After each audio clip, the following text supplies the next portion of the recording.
Ciência da computação. Programação funcional é um paradigma da programação que trata a computação como uma avaliação de funções matemáticas e que evita estados ou dados mutáveis. Ela enfatiza a aplicação de funções em contraste da programação imperativa, que enfatiza mudanças no estado do programa. Vai, Wikipedia!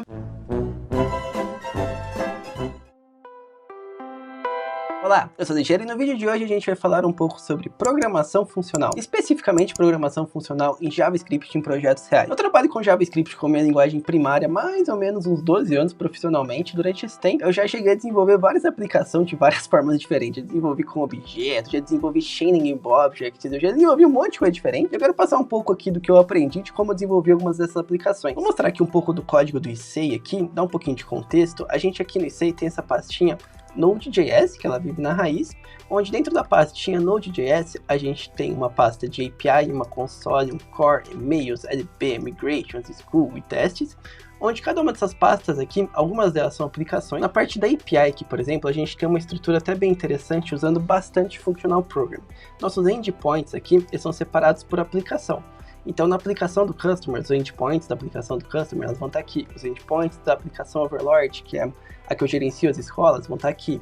Da escola aqui e do professor aqui. Então, cada um tem uma coisa específica. Tem uns handlers aqui meio jogados aqui, que são one time only. Então, por exemplo, a gente tem um handler de payment aqui, que era o pagamento de onboarding. Tem o handler de onboard, que é a UI que a pessoa acessa de onboard. Eu vou acessar aqui, por exemplo, o school aqui, e vou pegar um endpoint aqui, por exemplo, esse groups aqui. Todos esses endpoints que eu tenho uma funçãozinha build handler, que é onde eu uso para decorar esses objetos aqui. Ela não é uma função pura, ela tem os side effects dela, porque ela decora esses objetos aqui, algumas funções úteis pra gente, mas eu sigo esse padrão aqui de ter uma função isso aqui.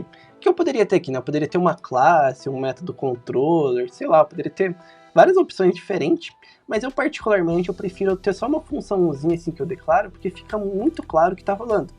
Tem um pouco de duplicidade aqui, né, que a gente vê que toda função que tem um build render, talvez seja até legal refatorar isso aqui de uma forma que eu não precise declarar sempre isso, sei lá, fazer um controllerzinho, pode ser legal. Mas eu acredito assim que para projeto pequeno que está começando a crescer, você pode começar com umas funçãozinhas assim, e dá para ter uma coisa até bem legal e que funciona muito bem, sabe? Se você precisar refatorar isso aqui, não é lá big deal, sabe? Se eu precisar, por exemplo, trocar esses build handler aqui para uma coisa melhor, eu consigo. Aquela funçãozinha de build handler, ela é uma função bem útil, ela tem um side effect dela, porque ela decora um objeto, ela retorna uma outra função, então ela é tipo uma closure aqui, que ela captura esse handler e retorna uma outra funçãozinha anônima aqui. Ela é bem útil aqui pra mim, que eu faço umas coisas bem interessantes. Eu basicamente normalizo o meu request, pode vir algumas coisas meio fumadas no request, ou coisa de cliente. Eu estendo esse request, então ela tem um side effect que ela altera o objeto que ela toma, ela altera o request aqui na tora mesmo, estendendo com umas funções helpers. Esse request extensions aqui, eu utilizo para decorar o request object que eu estou recebendo. Então eu decoro aqui o request object com esse monte de funçãozinha aqui. Essas funções aqui, elas são úteis para eu validar o argumento que eu estou recebendo. Então, o argumento que eu estou recebendo nos parâmetros, na char, no body, no setter. Se eu quiser pegar algum argumento, eu posso usar as funções que estão direto no meu request render que eu decorei ele ali. Mas que aqui, ó, SDB, seja uma classe, olha só, SDB é essa classe aqui. O que ele faz? Ele é a conexão direta com o Kinect, então ele inicia o Kinect aqui pra gente, deixa ele facinho aqui pra gente acessar dentro dele. Ele adiciona alguns table gateway padrão, então se eu criar um arquivo aqui dentro dessa pastinha core Table Gateways, ele vai adicionar como parte dele, e aí eu uso esse Table Gateway aqui para definir algumas funções simples, por exemplo, função de paginação, de listagem de dados. A ideia desses Table Gateways que eu tenho aqui nesse ICEI é serem as classes de acesso ao banco de dados. Sempre que eu for acessar alguma coisa no banco de dados, eu crio uma classezinha aqui e adiciono uma função. Eles têm bastante dessas funções de list paging aqui, que são as funções que eu utilizo para listar os dados, paginando eles. Aquela minha função de build render, ela seria uma função assim com um side effect, que ela está recebendo um objeto, ela está decorando ele. Algumas dicas, sempre que você for ter uma função com side effect, você dê um nome bem claro para ela. Eu acho que até o meu build render não tem um nome tão bom, né? Apesar que faz até sentido, porque o que ele faz, ele está retornando uma função ali, que é o render final.